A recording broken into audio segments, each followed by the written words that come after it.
I'm reviewing 2008's Incredible Hulk.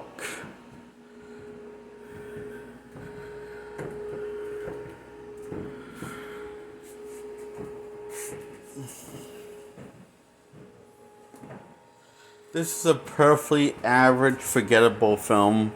It's not bad, it's not good, it's average, it's a solid 5 out of 10. I was going to be generous. More generous, giving more points. I'm going to give it, but you see, I'm a little fed up with Marvel right now. It was the Marvel Cinematic Universe that had that all these years they haven't fixed the color, so I'm a little pissed.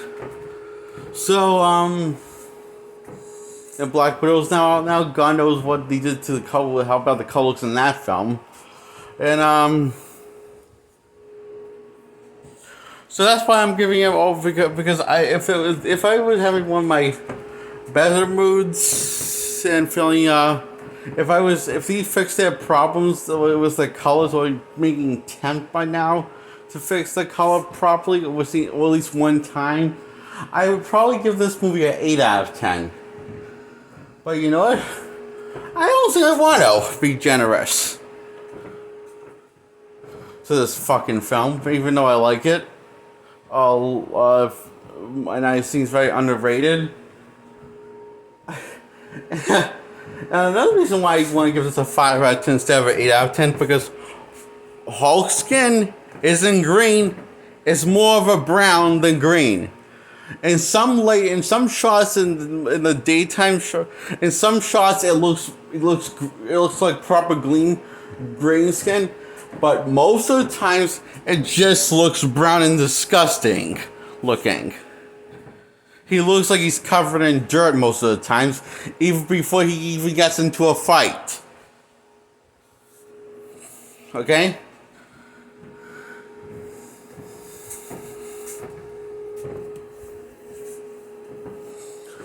And a big problem was that why he looks like that is because the color temperature they used for this fucking film. Instead of the use, why would you do this? If you're going to use a certain color temperature, use green. If you're going to have like I noticed how they have pretty much every shot they use the orange tint for the color temperature in every shot. Well, instead of that, why don't you use green tint in every shot? Because it is called the Incredible fucking Hulk, damn it! Sorry. It's weird that I find it in every MCU film that they make, every time when they come out one, since day one, going back to all the way up to the first Iron Man film from 2000, right up to Black Widow, which I haven't seen the film, but I've seen clips of it, official clips online, and I gotta tell you, the color doesn't look any better. It looks like the same problem, so...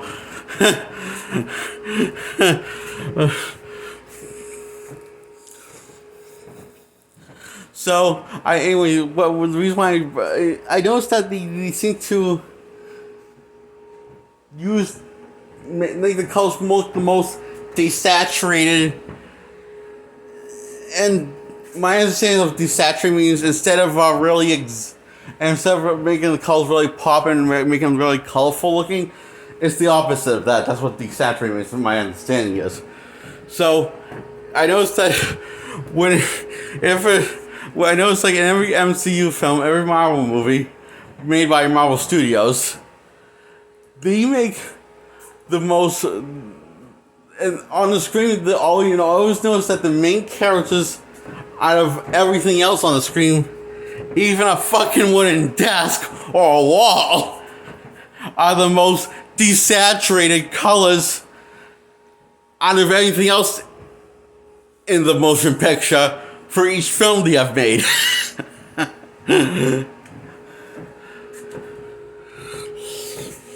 In their own universe. That's like the biggest slap, and that's like even a bigger slap in the face than sewing Deadpool's mouth shut and Wolverine's Origins movie. title, X-Men's Origins Wolverine. What a fucking stupid title. And that's the fact that he saw so Deadpool's fucking mouth show is stupid. And the fact that they keep on doing this with these iconic heroes that these are supposed to worship their asses by making them look like the comic book counterparts, by making them actually at least by supposed to make them supposed to make the colors really pop. It's the biggest disrespect of all since Deadpool when he got his mouth sewn shut to a comic book, to any comic icon in general. Oh, I'm pissed. So, now, you're probably wondering what the story's about. Well, the story's pretty straightforward. And, Hulk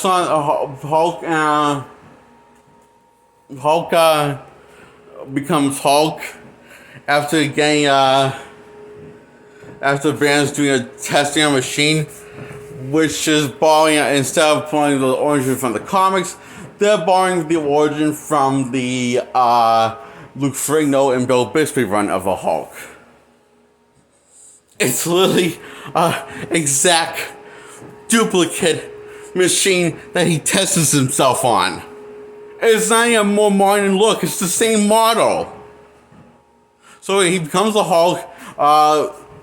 Betty's now unconscious because Hulk attacks her and attack a bunch of people and escape. Banner goes to visit Betty in the hospital. Then he bails on Betty before he goes see if his Ross is there. Betty's father. Hulk's on run for years. They have trouble catching up with him, and then they finally got him. Because there was Stan Lee drank some of Hulk's blood that dropped in one of these beer bottles. Made in Mexico, I think. I don't know. Who cares?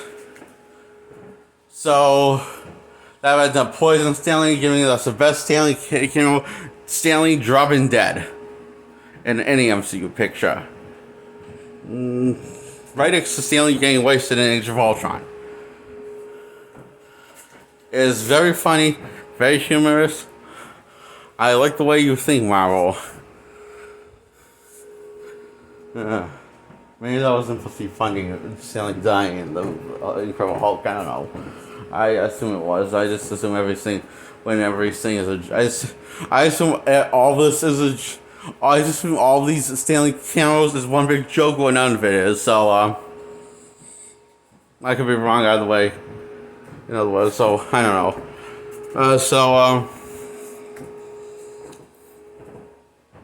Hulk turns into Hulk when he's being getting ambushed by a bunch of guys and keep on beating him, and then he turns into Hulk, takes down those guys, and takes down the army of SWATs. Then this guy that will become the Abomination later on film gets to look at Hulk, and he's just like doesn't know what it is, and Ross has to explain the whole situation that is Banner. That what he saw.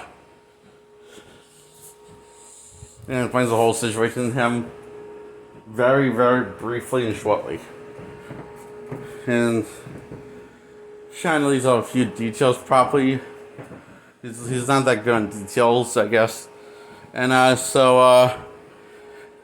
Ross gets this great idea to inject him with the serum, what made Banner turn into the Hulk. That's a brilliant idea. This is you were having trouble with one giant freak of nature that's a monster, that's a big Humpty, that's like that makes so much sense. You were having trouble capturing and killing the thing that's a monster, so why not just make another monster to fight another monster? That's probably even more. That's already unstable individual more than Banner was before he became the Hulk. Makes sense to me. So, of course, after the first injection, he becomes instantly hungry with power and wants to be more like Banner. You know, all green, big, and stupid. Mm.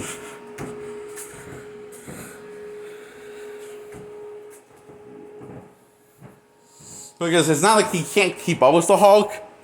He can. He's definitely as agile as a Hulk, but not as strong because of his physical body. His body's physical body still looks human, and not monster-like. It's like the Hulk. So he fixes that by getting this Professor Blue, who supposedly, if he ever returns to MCU, will return as the I forget what his name. The guy's name is. He's the Hulk villain with the big brain. Physically, is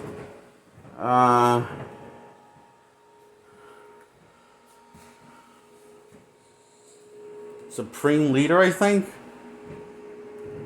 Yeah, I think that's it. Anyway, so they teases him becoming the Supreme Leader after he gets some in his bloodstream. He has this villain grin, and he starts laughing, and his starts mutating into Supreme Leader, which is because of his brain starts mutating into it. And this was after he injected the guy into his abomination form with more injections, that was more fluid that made Banner turn to Hulk. It's not this. I don't know. I mean, it's very complicated. It's like, anyways, yeah.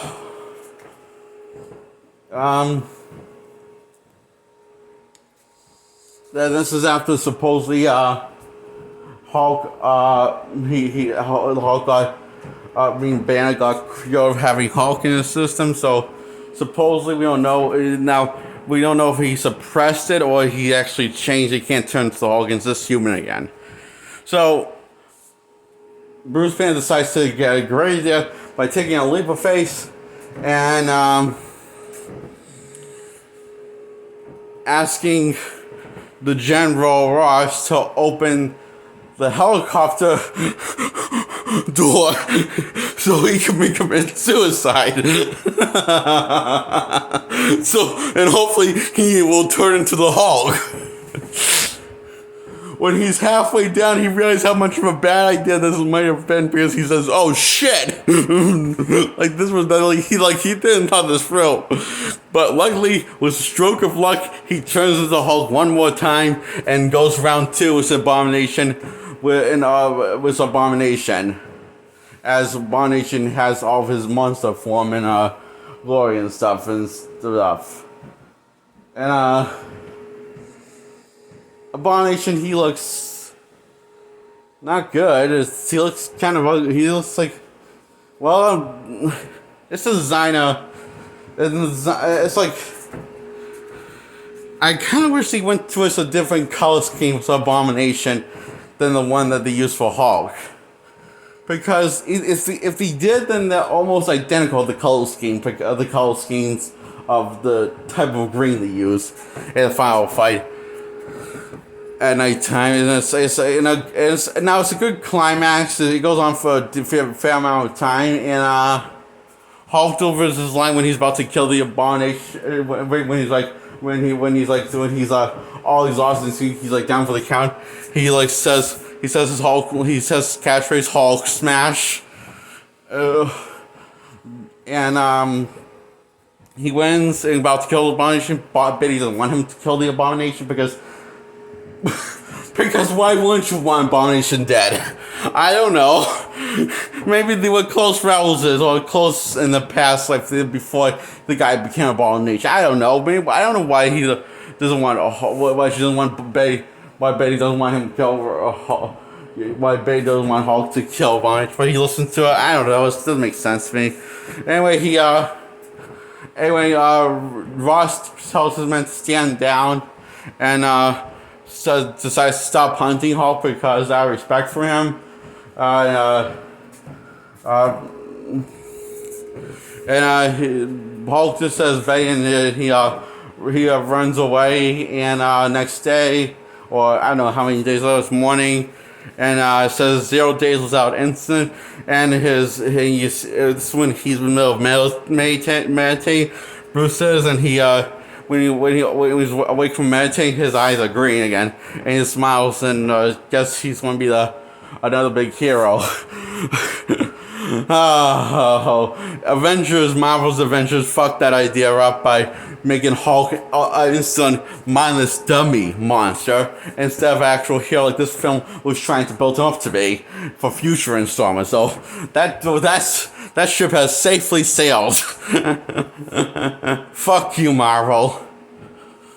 So yeah, this gets a 5 out of 10. And this morning, good morning, blah blah blah. I don't care.